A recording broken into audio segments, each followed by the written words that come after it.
Hello and welcome back. This is week 6. We're going to be looking at the volcano climb on Watopia. Let's get into the footage. So you can see here that we're starting out in the tunnel. If you're doing this in a race, then you'll actually start on the pier, come over a short climb into this tunnel. That short climb is a good place to make an early attack to drop anyone that hasn't warmed up or isn't prepared coming into the race. I wouldn't expect to blow apart the field there, but it's a good idea to pay attention, and you can use it if you're feeling really good to drop a couple of riders really early. The lead-in for this course is pretty long and follows the volcano flat. So as the name suggests, the lead-in tends to be pretty flat. There's a couple short rolling climbs and descents as you go through, but nothing too excessive. Up here on the left-hand side is the start to the climb, but because we're still in the lead-in, we're going to take a right-hand turn, go down a short little descent, and then continue through flat ground. Because so much of this lead-in is flat, it's a good idea for the heavier riders to try to keep the speed up and drop the climbers before getting to that central climb. Now this little short riser here tends to be a pretty main feature on the volcano flat circuits. About 15 to 30 seconds, and you can get a good gap and separation going up there. It also leads into your start-finish line, which will be just after the right-hand turn here. This is the start-finish line for the Volcano Climb course as well. So as you're coming through on the lead-in, it's a good idea to pay attention to where you are on the course and mark out the section that you think you want to start sprinting at for that finish line. If the heavier riders are able to keep the speed up and drop some of the climbers before that central climb, it's a good thing for them. But because that central climb is the main feature here, I would suggest doing a lighter setup. So something like the Canyon Aeroad, the Trecamonda, or the Specialized Tarmac, or Tarmac Pro, with the NV 3.4s, Meilensteins, or DT Swiss Arc Die Cut. You can see here as we go through that rock arch that the gradient picks up just before hitting the actual KOM. Now this climb is about 6.5 to, you can see on the left hand side there, 7 minutes is the current time up.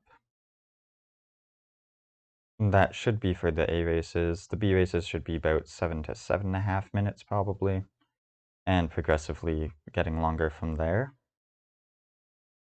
Now the gradient is only between 3 and 5% and does have some flatter sections and a little bit of descents as well.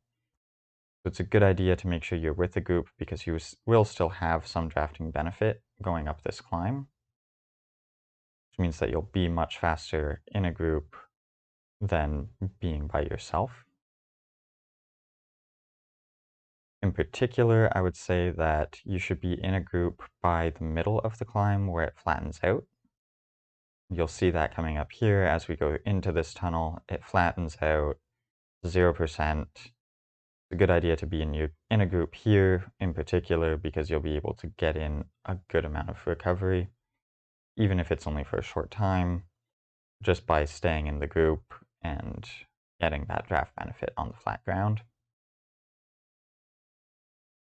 Now the highest gradients on this climb will come in the last 150 meters. It'll jump up to about 9 or 10%. That's where the draft benefit isn't really there, because the gradient is too steep. And because they come right at the end, it's a good idea to keep a little bit in reserve to get up and over that section, because putting in a big attack there can get you a lot of separation as you go over the top. So it tends to be a pretty common place to attack.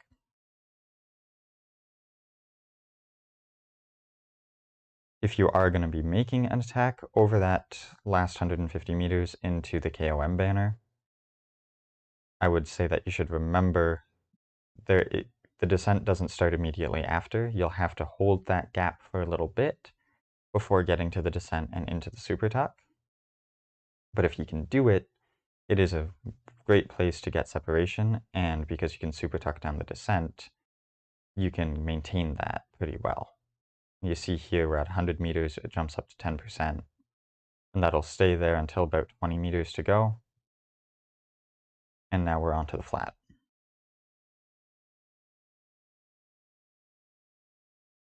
You can see it's only about 200 meters on flat ground before we get into this turn, and you can super tuck down.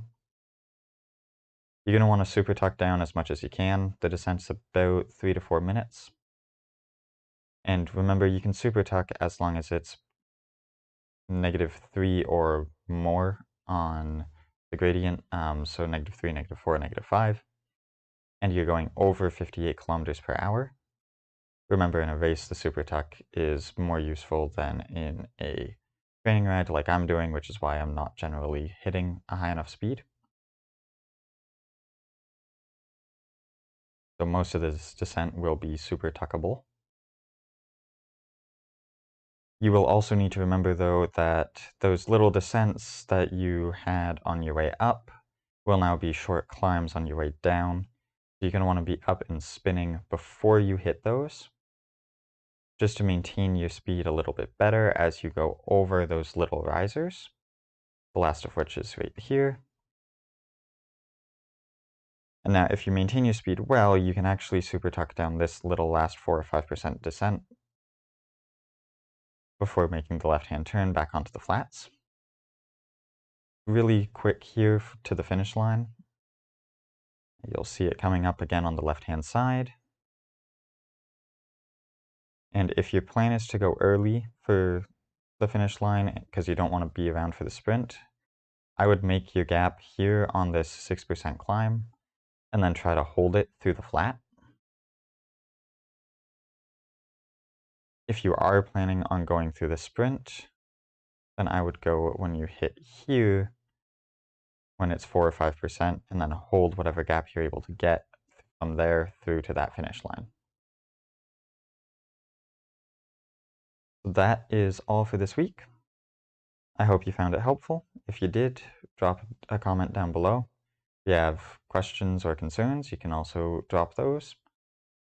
Give it a like, subscribe to the channel if you don't want to miss any more of these route guides, and have a good weekend and good luck with your races.